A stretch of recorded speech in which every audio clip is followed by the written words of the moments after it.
red dwarfs, the smallest, dimmest, most common star in the universe. And also quietly, the ones most likely to still be burning after everything else in the sky has gone dark. Here's the pitch. A red dwarf is a main sequence star with less than half the mass of the sun, sometimes barely 8% of it, the bare minimum needed to sustain hydrogen fusion at all.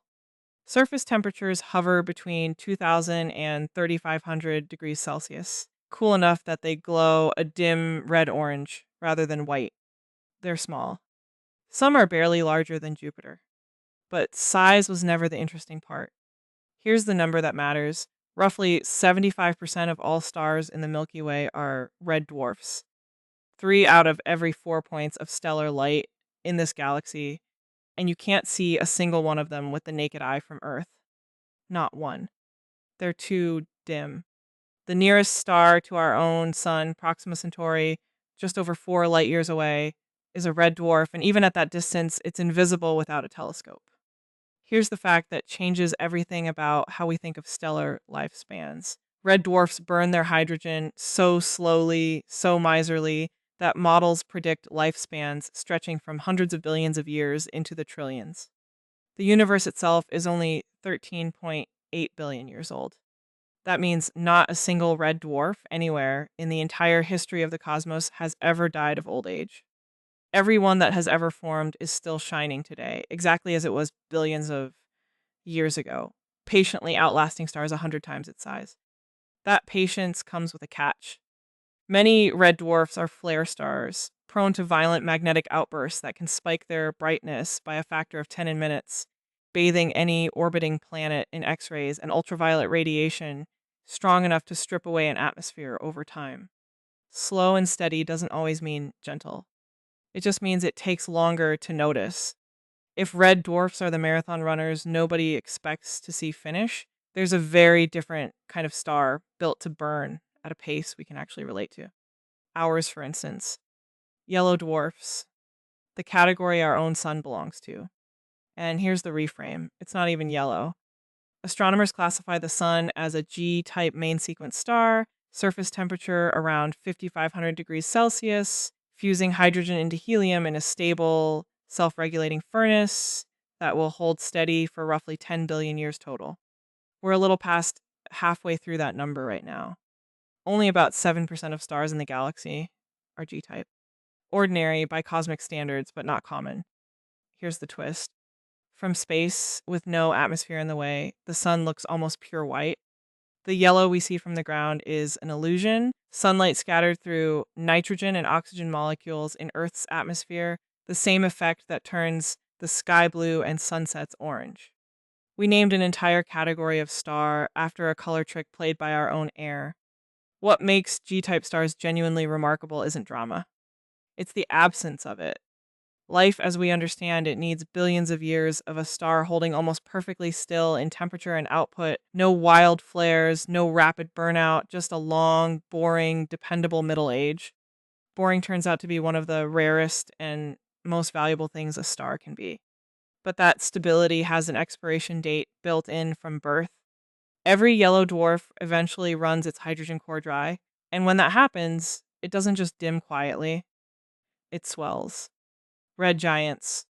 Same word, red, as red dwarfs, and almost nothing else in common. This is where classification gets genuinely confusing, and on purpose. Here's the reframe. A red giant isn't a type of star defined by mass at birth. It's a phase, a late life classification on the Hertzsprung-Russell diagram, luminosity class 3, that almost any sun-like or heavier star eventually passes through once its core hydrogen is exhausted. The outer layers balloon outward while the core contracts, and the whole star can grow to somewhere between 10 and 100 times its original diameter. Arcturus, one of the brightest stars in the night sky, is a red giant right now, 25 times the sun's width, quietly further along a path our own sun hasn't reached yet. We've walked through exactly what happens after this stage, star by star, ember by ember, in another video. Here, the point is simpler. Red in the sky can mean two almost opposite things. A tiny, ancient, barely fusing dwarf that will outlive galaxies. Or a bloated, unstable giant in the last stretch of its life, on a countdown measured in mere millions of years. same color, same wavelength of light hitting your eye. Completely different physics, completely different fate. That confusion only gets louder as we move up the mass ladder into stars that don't glow red at all. They glow blue, and they don't stick around long enough to apologize for it. Blue giants and supergiants. If red dwarfs are patient, these are the opposite of patient. The most massive, hottest, most luminous stars known, and some of the shortest lived. Here's the pitch. Classified as O and B type stars, blue giants and supergiants pack anywhere from 15 to over 100 solar masses into surface temperatures exceeding 10,000, sometimes 50,000 degrees Celsius, hot enough to shift their peak light output into the blue and ultraviolet, invisible to human eyes in its full intensity. Rigel, the blue-white foot of Orion, is a blue supergiant roughly 79 times the sun's radius and around 120,000 times its brightness. Here's the number that should reorient how you picture long-lived. While a red dwarf might burn for trillions of years, a blue giant can exhaust its fuel in as little as 10 million. Not billion. Million. On the scale of the universe's age, that's less time than it took most dinosaurs on Earth to go extinct and be replaced twice over. The fact that it changes everything. A blue supergiant visible in tonight's sky might already technically be dead. Light takes time to cross space, and some of these stars live so fast and burn so bright across such vast distances that the star itself could have already collapsed. Its final light simply hasn't finished the trip to your eyes yet. You could be looking at a corpse mid-broadcast. They burn too hot, too fast, and too violently to just fade quietly like a red giant does. Some of them don't even get to keep their outer layers long enough to reach that stage. They get stripped layer by layer while they're still alive.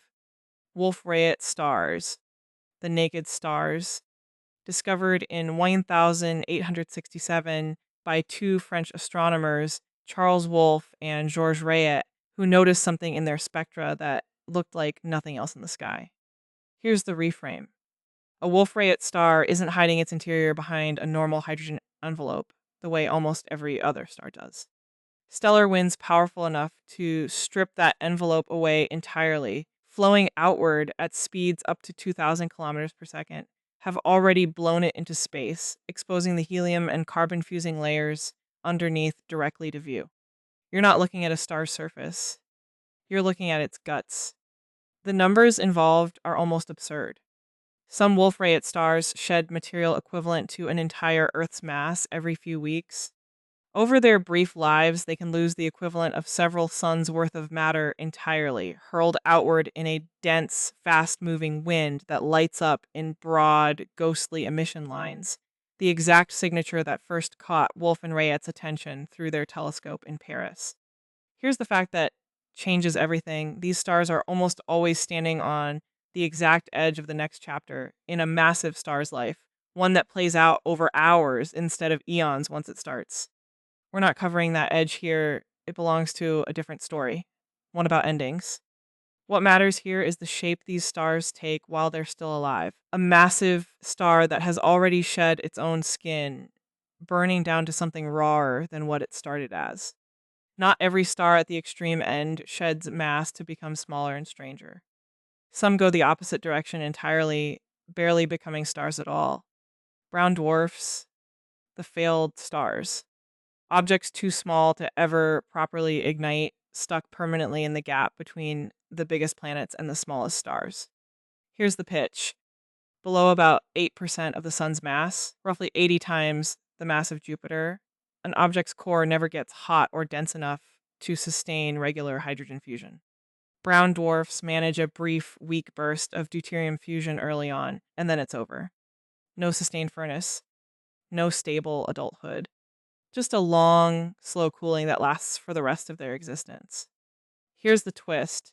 Some brown dwarfs are so cool that their temperatures overlap with large planets, sometimes even approaching room temperature. Y0855, a brown dwarf just over 7 light years away, has an estimated surface temperature near the freezing point of water. Astronomers believe it may host water ice clouds, weather patterns, entire cloud systems on an object that technically isn't a planet and isn't really a star either. Estimates suggest brown dwarfs might be nearly as numerous as true stars across the galaxy, an entire hidden population of near misses drifting in the dark, radiating almost nothing, discovered mostly through infrared surveys, because visible light was never really their thing to begin with. A whole category of objects that spent their entire existence one push short of joining the stars they resemble. Brown dwarfs remind you that stars aren't always solitary points of light with clean definitions.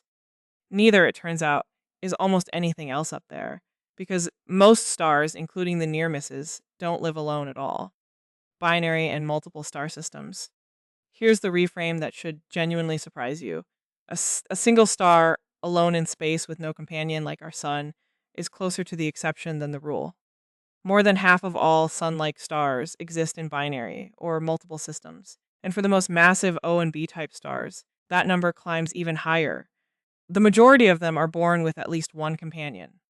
Alpha Centauri, the nearest star system to our own, isn't one star.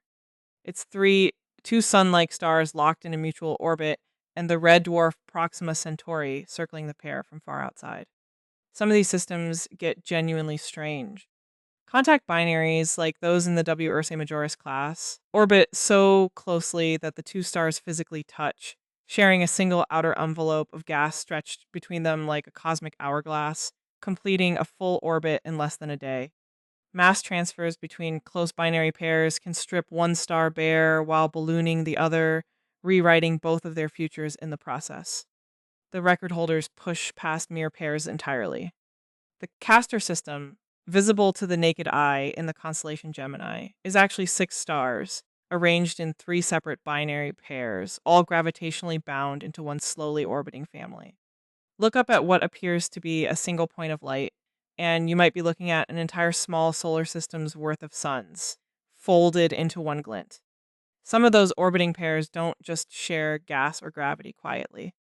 Some of them, depending on the angle we view them from, put on a show, brightening and dimming on a rhythm you could set a clock to. Variable stars. Not broken. Breathing. Every star in this category changes brightness on a measurable schedule, and the reasons range from simple geometry to genuine internal pulsation. Here's the pitch. Eclipsing binaries dim only because one star periodically passes in front of the other from our exact vantage point. A shadow play, not a physical change in either star. But pulsating variables are different. Cepheid variables physically expand and contract, their outer layers rhythmically swelling and shrinking, brightening and dimming over periods ranging from about 1 to 70 days. Here's the fact that changes everything, and it's one of the most important discoveries in the history of astronomy. In 1908, astronomer Henrietta Leavitt found that a Cepheid's pulsation period is directly tied to its true luminosity. The slower the pulse, the brighter the star actually is. That single relationship turns Cepheids into cosmic yardsticks, letting astronomers calculate exact distances to stars and galaxies far beyond anything parallax could reach. It gets bigger from there.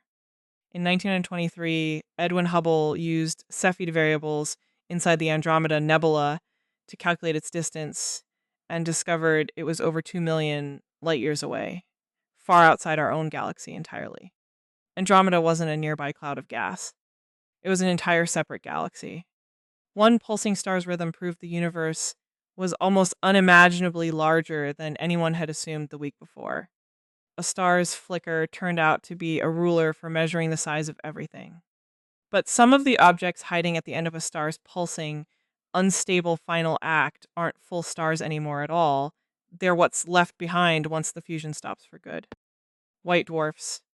We've covered in detail elsewhere exactly how a star becomes one of these. The collapse, the density, the almost incomprehensible weight packed into something the size of Earth. Here, the interesting part isn't the ending. It's the diversity hiding inside a single label. Not every white dwarf is built the same. Astronomers classify them by what's left on their surface. DA types are dominated by hydrogen, DB types by helium. DC types show almost no spectral lines at all, faint and nearly featureless.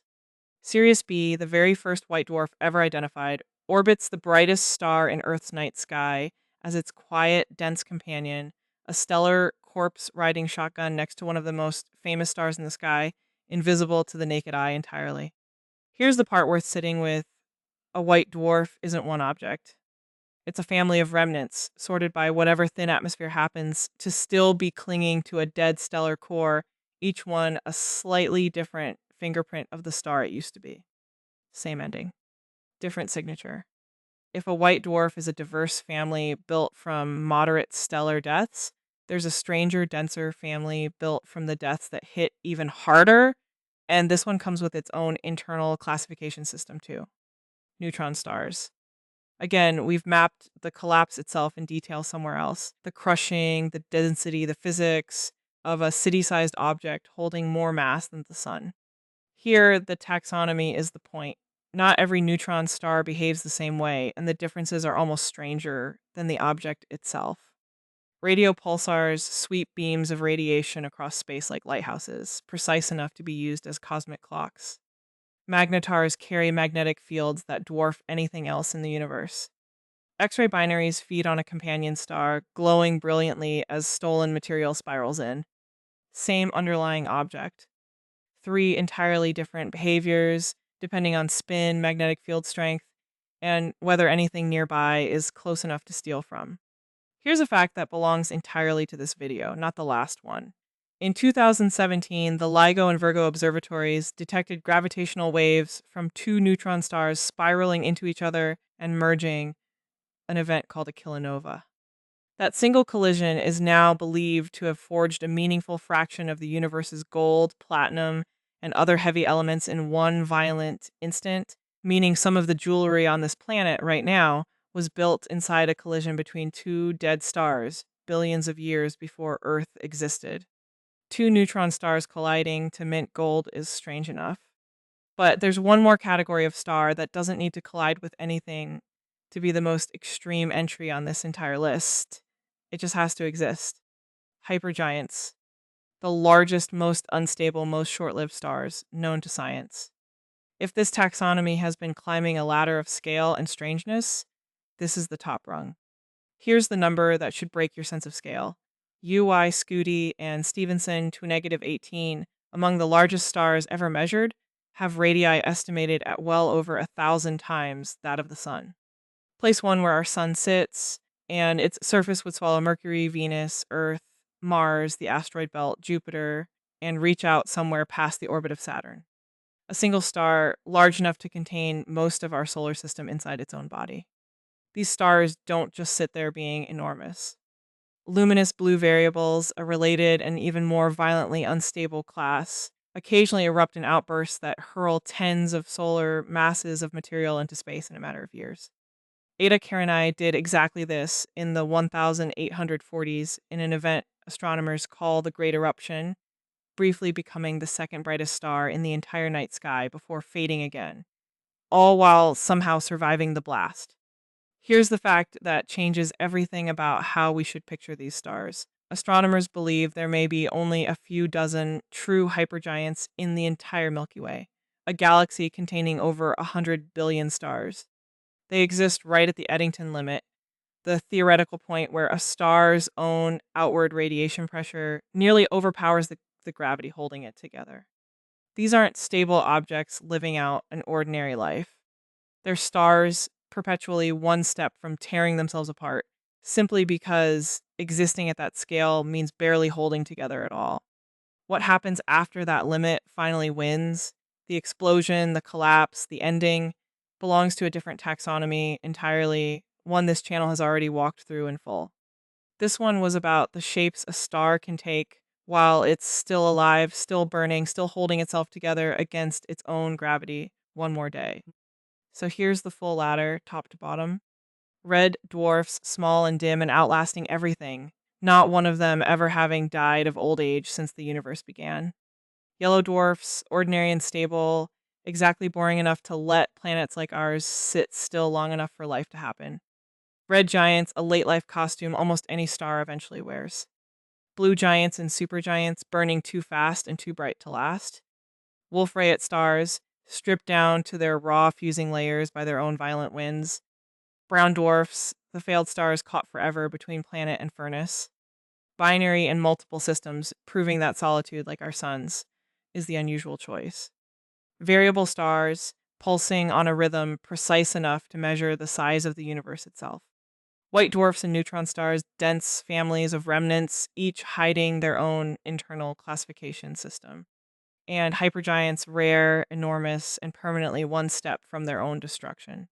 Every one of these is a different answer to the same two questions. How much mass did a cloud of hydrogen manage to gather, and how is it choosing for now to hold itself together against its own gravity? Look up on any clear night, and you are looking at dozens of these categories at once: dwarfs and giants, and binaries and pulsing variables, all hanging in the same sky, none of them aware that anyone downstairs ever bothered to sort them into a list. Not bad for stick figures on a rock.